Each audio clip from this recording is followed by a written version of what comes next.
माँ बाप को अपने बच्चों की चिंता तो होती ही रहती है, खासकर अपनी बेटी की। उसी प्रकार रेखा जी और रामपाल जी को अपनी बेटी की चिंता हो रही थी। वह अपनी बेटी के लिए एक अच्छा रिश्ता तलाश कर रहे थे। उनकी बेटी पढ़ने में बहुत होशियार थी। सलोनी अपने माता पिता की इकलौती संतान थी। उन्होंने अपनी बेटी को उच्च शिक्षा दिलवाई। जब उसकी पढ़ाई पूरी हुई तो उन्होंने सलोनी के लिए एक लड़का ढूंढ रहे थे। जब वह लड़का देख ही रहे थे तो उन्हें याद आया कि उनके दोस्त का बेटा राहुल भी शादी लायक हो चुका है। तब उन्होंने अपने दोस्त से बात की तो उन्होंने भी शादी के लिए हाँ कर दी और सलोनी को अपनी छोटी बहू बनाने के लिए तैयार हो गए और शादी दोनों की बहुत धूमधाम से हो गई। घर में आते ही सलोनी ने अपने प्यार और विश्वास से सबका दिल जीत लिया। सासू माँ तो उसे पलकों पर बिठाकर रखती थी। वह उसे बेटी मानती थी। यह सब देखकर उसकी जेठानी और उसकी ननद को अच्छा नहीं लगता था। वह दोनों उससे जलती थी। वैसे भी सलोनी के माता पिता और उसके सास ससुर पुराने दोस्त थे और सलोनी अपने ससुर के गोद में भी खेली है। कुछ सालों बाद सलोनी प्रेग्नेंट हो गई। खुशियों का माहौल छा गया।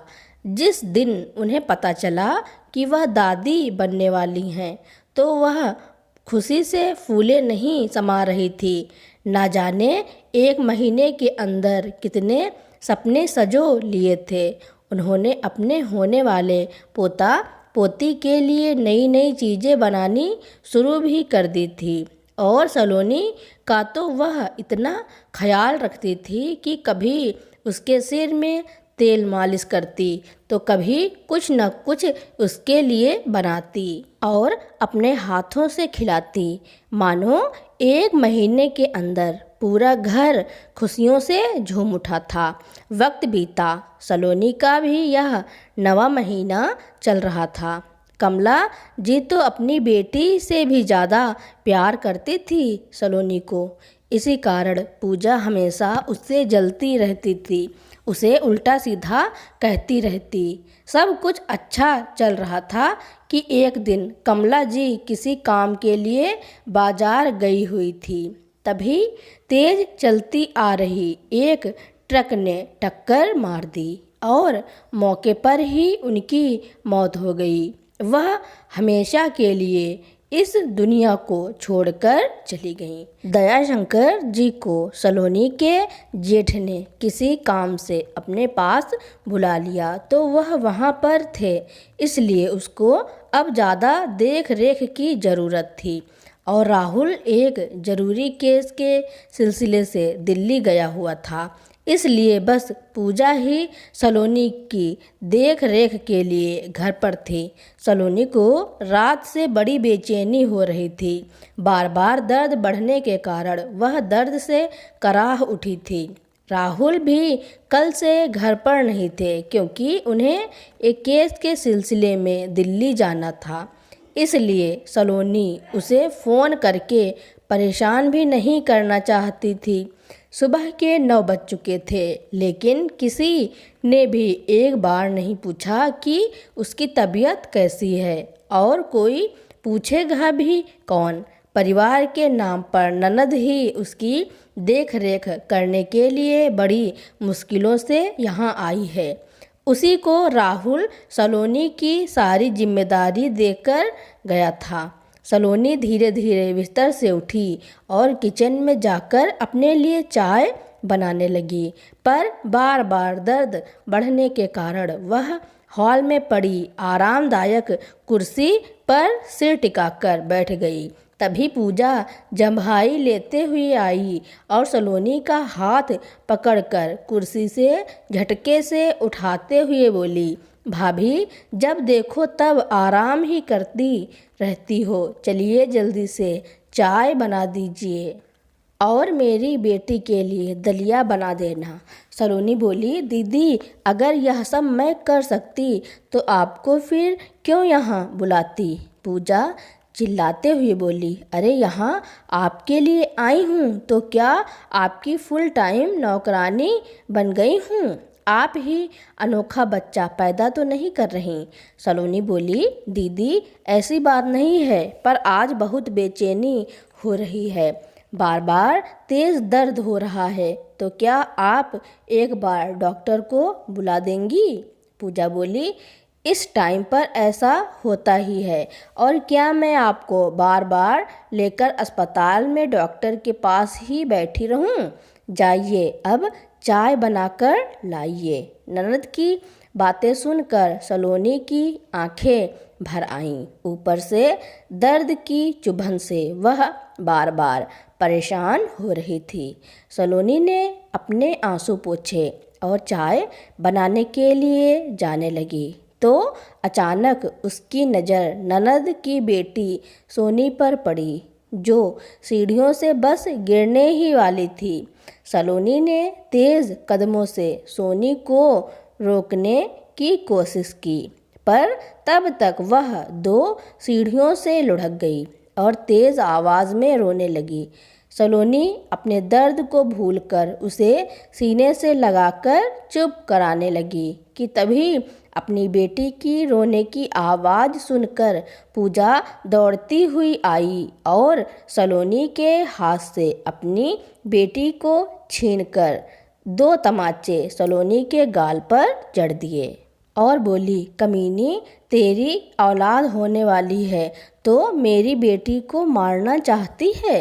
कहते हुए उसने दूसरे हाथ से सलोनी के बाल पकड़ लिए। सलोनी बोली, दीदी मैंने कुछ नहीं किया, वह बस सीढ़ियों पर से खेलते खेलते नीचे गिरने वाली थी, मैंने तो बस उसे। पूजा बोली, मेरे सामने यह नाटक करने की ज़रूरत नहीं है, समझी। सब जानती हूँ कि तू यह सब क्यों कर रही है। यही चाहती है ना कि सारी जायदाद की वारिस तू और तेरी औलाद ही हो, पर मैं ऐसा नहीं होने दूंगी।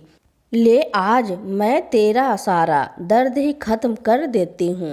इतना कहकर पूजा ने उसे सीढ़ियों के पीछे की तरफ धक्का दिया कि तभी दयाशंकर जी ने अचानक आकर सलोनी को गिरते हुए उसे संभाल लिया और बोले, तू ठीक है ना बेटा।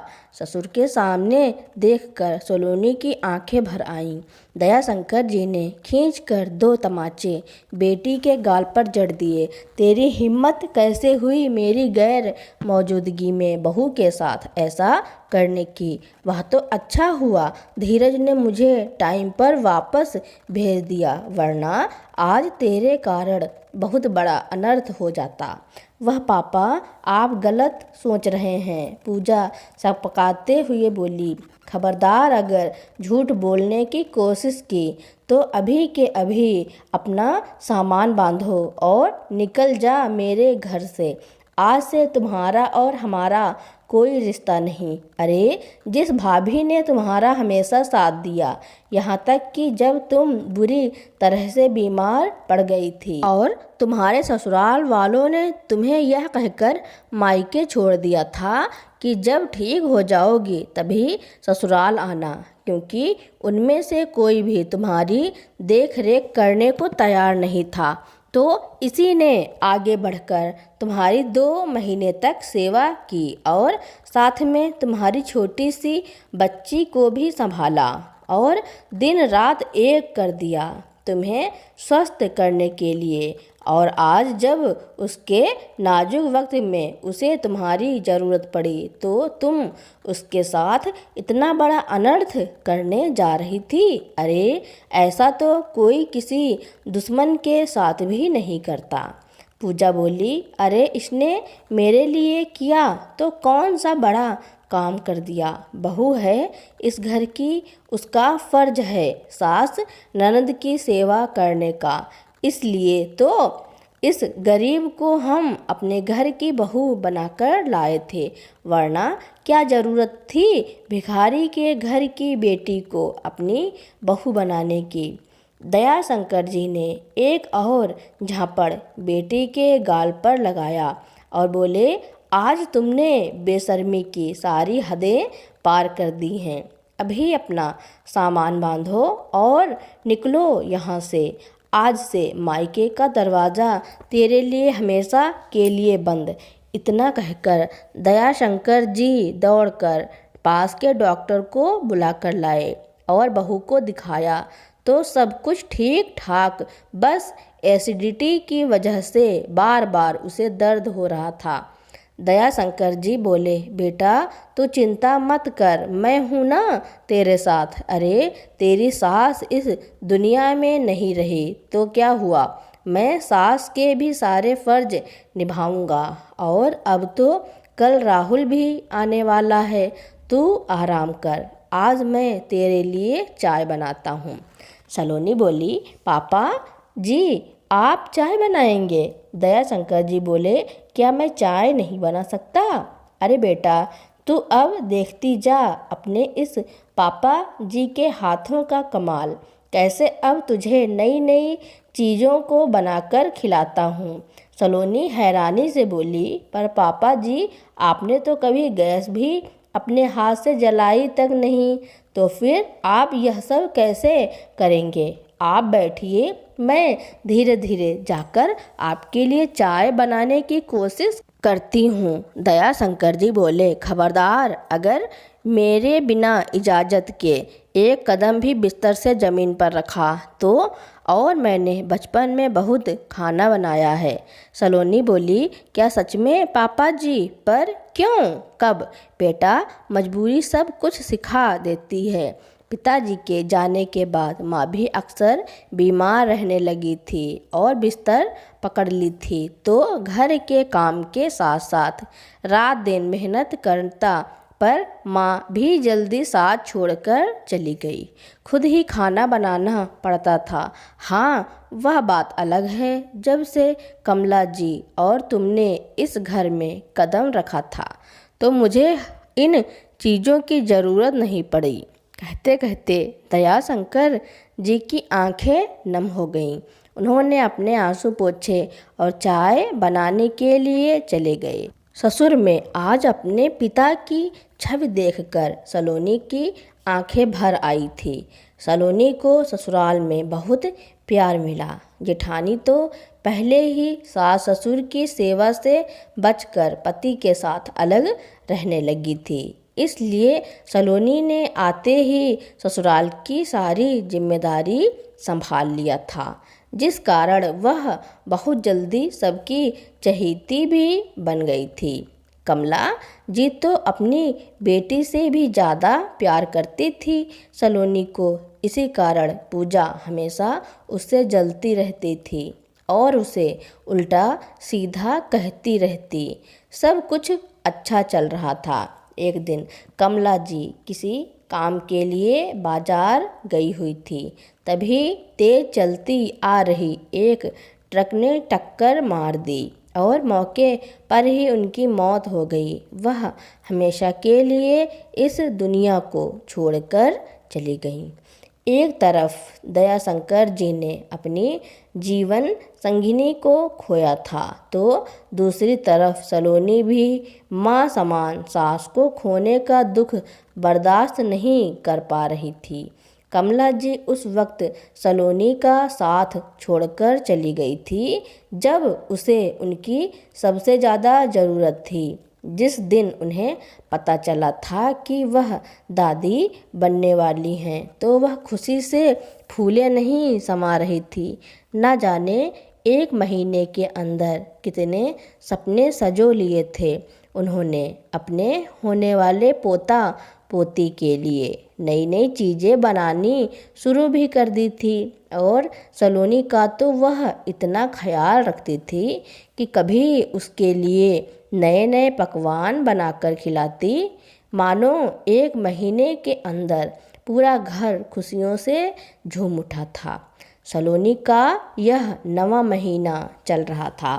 राहुल काम के सिलसिले में दिल्ली गया हुआ था, इसलिए पूजा ही सलोनी की देख रेख के लिए घर पर थी। अपना काम खत्म करके राहुल जल्दी जल्दी घर लौटा। राहुल ने दरवाज़ा खटखटाया तो दरवाज़ा खुला तो हैरान हो गया। पापा, आप?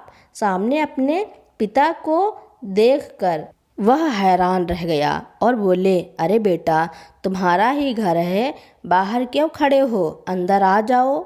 राहुल अंदर आया तो उसने दयाशंकर जी को प्रणाम किया तो वह बोले, मैं कल ही बड़ी बहू से सलोनी बहू का हालचाल पूछ रहा था तो उसने मुझे सारी बात बताई, पर उसने कहा कि मुझे सलोनी बहू ने आने से मना किया है, पर मेरा मन नहीं माना। इसकी सास नहीं है तो क्या हुआ, मैं अपनी बहू को ऐसी हालत में यहाँ कैसे छोड़ सकता था। तो बस सुबह ही ट्रेन पकड़ी और आ गया। सलोनी बोली, पापा जी, मुझे लगा आपको यहाँ दिक्कत हो जाएगी, इसलिए मैंने मना कर रही थी।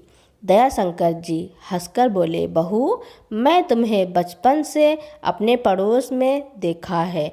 अब तुम इतनी बड़ी हो गई कि अपने बाप समान ससुर के बारे में सोचने लगी।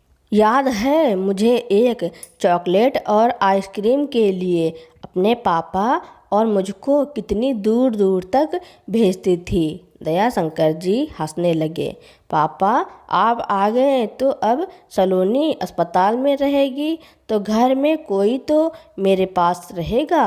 चलिए सब साथ मिलकर खाना खाते हैं। सब खाना खाकर अपने अपने कमरे में आराम करने चले गए।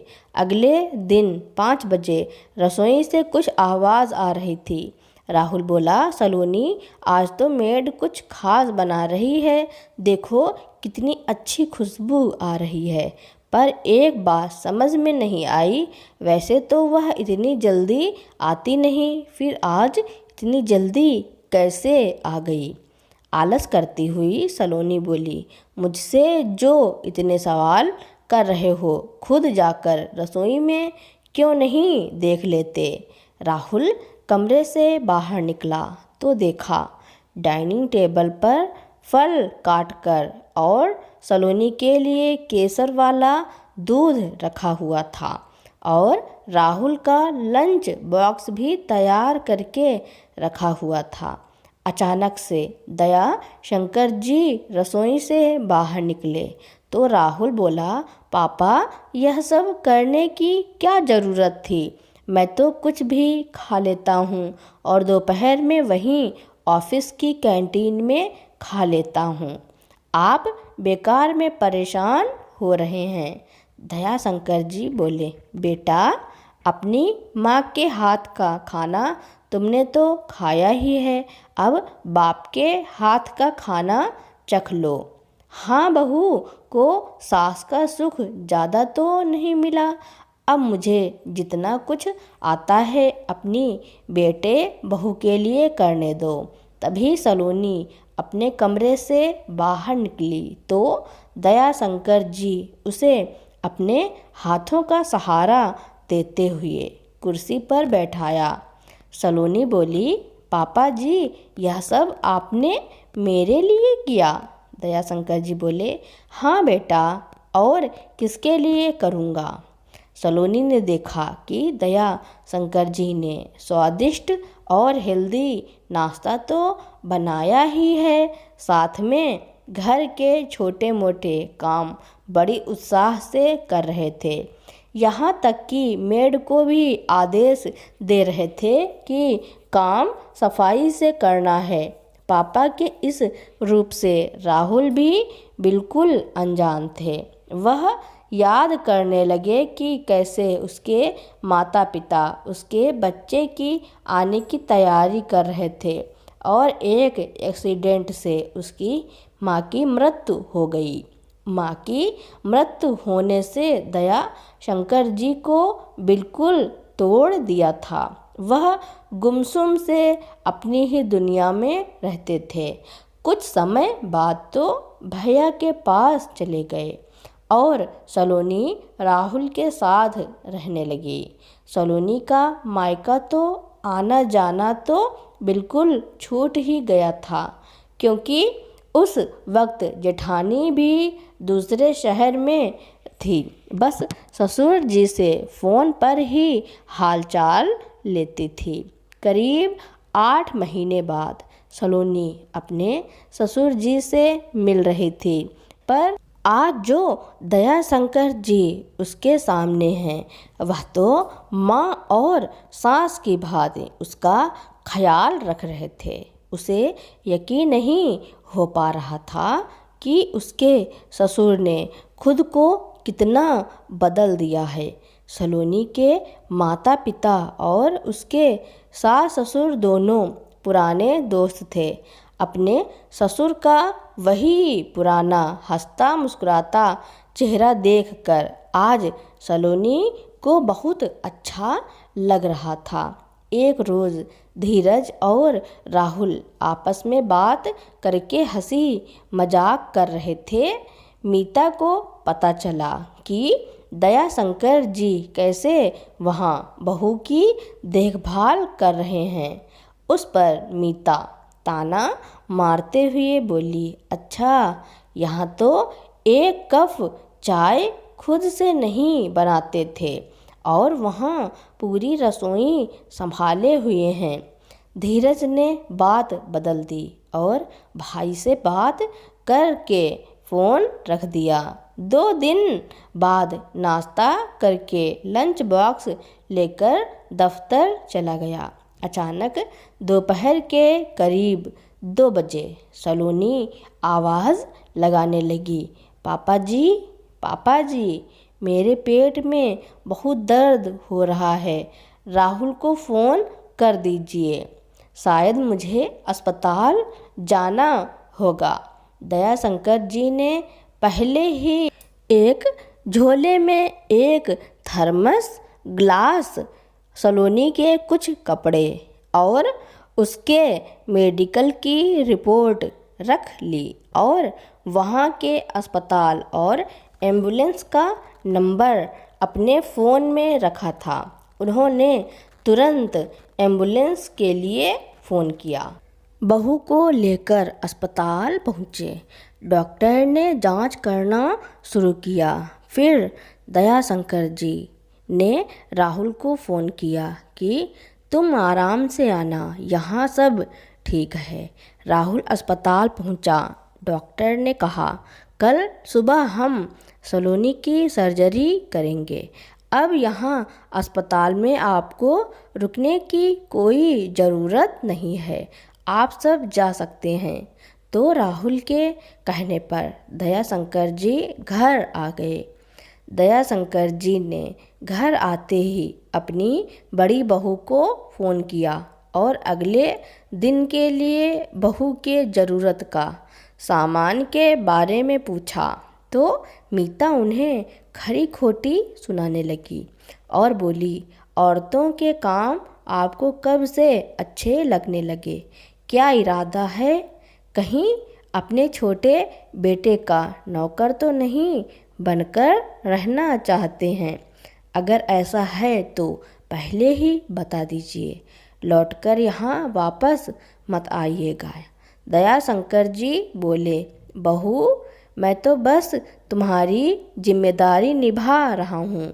सास के बाद यह सब तुम्हें करना चाहिए था, पर तुमने इनकार किया तो मुझे तो यह सब करना ही होगा। ठीक है, रहने दो, मैं किसी और से पूछ लूँगा। इतना कहकर उन्होंने फ़ोन रख दिया। दयाशंकर जी ने टेबल पर रखी डायरी को पलटा तो उसमें सलोनी की सहेली की माँ का नंबर था। उन्होंने नंबर डायल किया। सलोनी की सहेली की माँ से सारी जानकारी ली और सारा सामान पैक किया। सलोनी के पिता को जब पता चला कि दयाशंकर जी उनकी बेटी की इतनी सेवा कर रहे हैं तो सलोनी के पिता भी रोते हुए दयाशंकर जी का आभार प्रकट किया और बोले, समधी जी क्या कहूँ, विदेश जाकर तो मैं फंस गया हूँ। मेरी बच्ची की ऐसी हालत में मुझे भी वहाँ रहना चाहिए था। दयाशंकर जी बोले, कोई बात नहीं, मैं भी तो बचपन में सलोनी को गोद में खिलाया है। आज ससुर नहीं पिता बनकर अपनी जिम्मेदारी निभाऊंगा। आप निश्चिंत रहिए। अगली सुबह पूजा पाठ करके अस्पताल पहुँचे। सलोनी अपने ससुर की राह देख रही थी। दयाशंकर जी ने उसके सर पर हाथ रखा और धीरे धीरे उसके माथे को सहलाते और उसके बचपन की कहानी उसे सुनाने लगे और उसका मनोबल बढ़ाते कि कैसे वह बचपन में बहादुरी से चोट लगने पर भी नहीं रोती थी। कुछ ही घंटों में नर्स आई और बोली, मुबारक हो बेटा, हुआ है, आप दादा बन गए और आप पापा। भाव विभोर में दोनों बाप बेटे एक दूसरे के गले लग गए और एक दूसरे को बधाई देने लगे। शाम में जब सलोनी को किसी चीज़ की ज़रूरत होती तो राहुल जैसे ही उस बैग को टटोलता था उसे वह चीज़ मिल जाती थी। यह देखकर सलोनी हैरान थी। उसे अपनी ही बात पर हंसी आ रही थी कि उसने कैसे कह दिया था कि पापा जी आकर भी क्या कर लेंगे। आज पापा जी तो कुशल गृहिणी को भी पीछे छोड़ दिए। सच कहा है किसी ने, जब माँ पिता की भूमिका निभा सकती है तो ससुर पिता की भूमिका क्यों नहीं निभा सकता। 7 दिन बाद सलोनी को अस्पताल से छुट्टी मिली। वह राहुल और बच्चे के साथ घर में जैसे ही दरवाजे पर आई, दयाशंकर जी ने उसे वहीं रुकने को कहा। फिर बहू और पोते की उन्होंने आरती उतारी और राहुल सलोनी को सहारा देते हुए उसके कमरे में ले गया। सलोनी देखकर हैरान थी। पूरे कमरे में बच्चों की ज़रूरत का सामान व्यवस्थित ढंग से रखा हुआ था। सलोनी बोली, पापा जी अभी तक जो आपने संभाल लिया, पर आगे का इतने छोटे बच्चे को ऐसी हालत में मैं कैसे संभाल पाऊंगी। अब यह मत कहना कि आप बच्चे को भी संभाल सकते हैं। दयाशंकर जी बोले, जरा देखो तो, उसे इतनी बड़ी हो गई है कि अपने ससुर के ऊपर शक कर रही है। मेरी जगह अगर जेठानी होती तब तुम्हें पता चलता।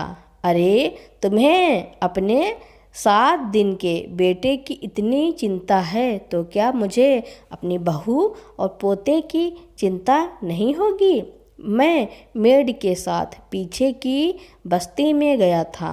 वहाँ एक मालिश करने वाली काकी है, उसे कह दिया हूँ वह सवेरे शाम आएगी और बच्चे की मालिश करके नहला के फिर जाएगी। राहुल बोला, वाह पापा, मान गए आपको। आपने तो अच्छी खासी सास के छक्के छुड़ा दिए। छठी के दिन दयाशंकर जी अपने पोते की छठी का उत्सव रखा। उसे नए कपड़े पहनाए।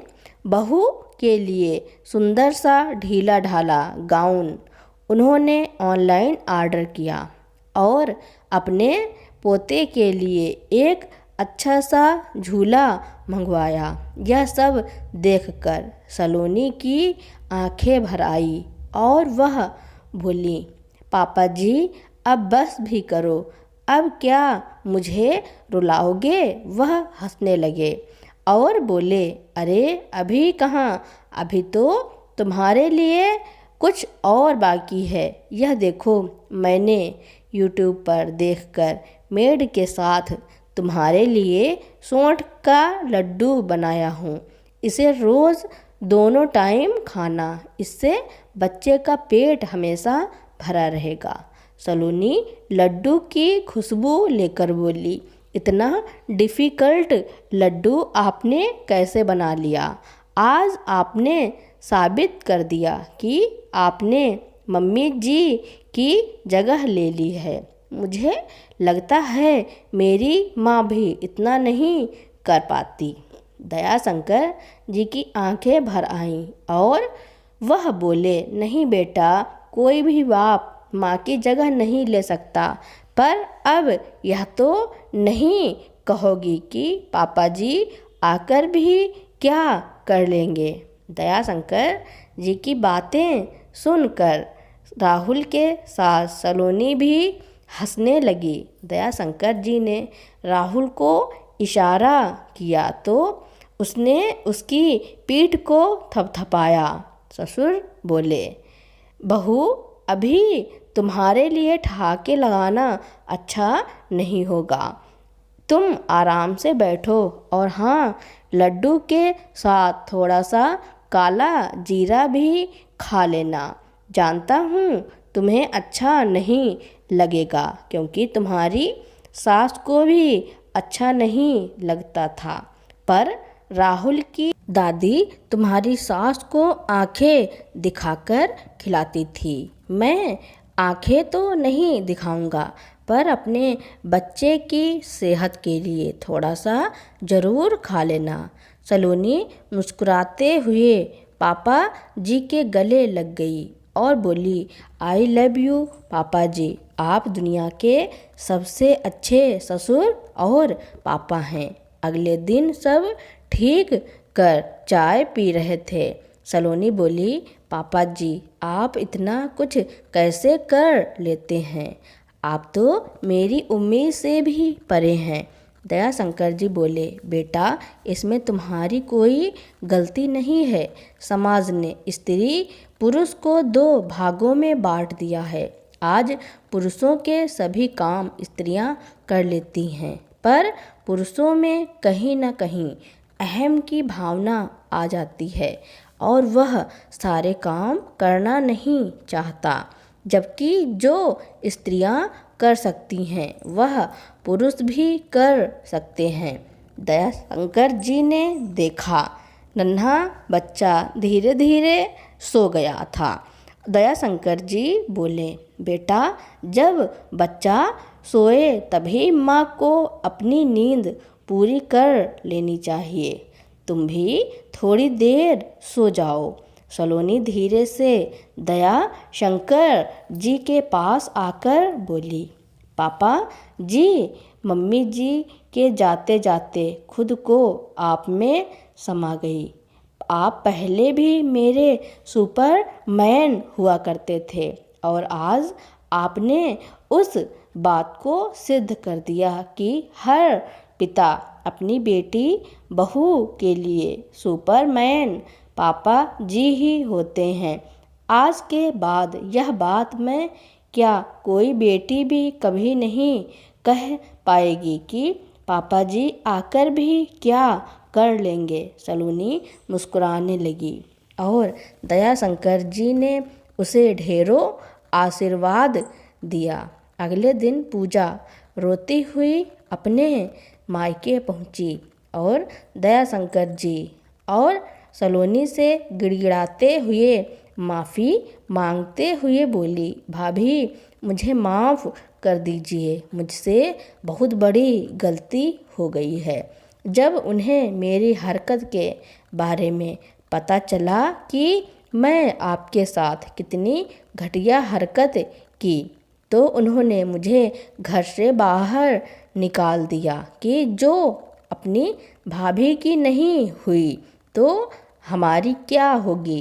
प्लीज़ भाभी, एक बार उनसे बोलिए ना कि वह मुझे अपने घर वापस बुला लें, वरना मेरी हंसती खेलती जिंदगी बर्बाद हो जाएगी। सलोनी को पूजा पर तरस आया। उसने तुरंत उसकी सास को फ़ोन मिलाकर कहा, आंटी जी प्लीज़ आप पूजा को माफ़ कर दीजिए। जैसा आप सोच रहे हैं वैसा कुछ भी नहीं है, और कौन सी ननद भाभी के बीच छोटे मोटे झगड़ा नहीं होते। सलोनी के लाख समझाने के बाद पूजा की सास उसे वापस बुलाने को तैयार हुई। उसने अपनी भाभी का शुक्रिया अदा किया तो राहुल खुद उसे उसके ससुराल छोड़कर आया। उधर करीब 1.25 महीने बाद धीरज ने उन्हें एक हफ्ते के लिए अपने पास बुलाया।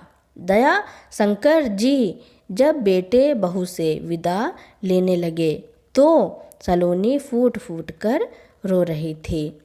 तो दया शंकर जी बोले, अब ऐसे रोगी तो कैसे जा पाऊँगा। अब तो तुम्हारे पिता जी भी आ चुके हैं। उन्हें ऐसा ना लगे कि बेटी पिता को छोड़कर ससुर से ज़्यादा प्यार करने लगी है।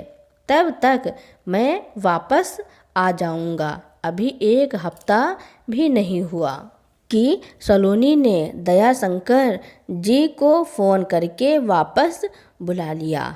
दया शंकर जी अब घर में अपने पोते के साथ हंसते खेलते रहते।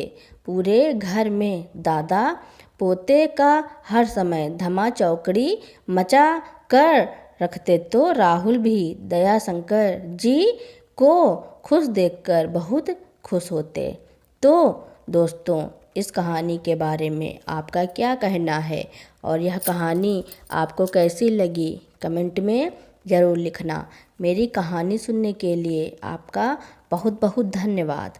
अगर आपको मेरी कहानी अच्छी लगी हो या फिर आप मेरे चैनल पर नए हो तो मेरे चैनल को लाइक, कमेंट, शेयर, सब्सक्राइब एवं बेल आइकन का बटन दबाना ना भूलें, ताकि मेरी नई नई कहानियाँ आप तक पहले ही पहुँचती रहें।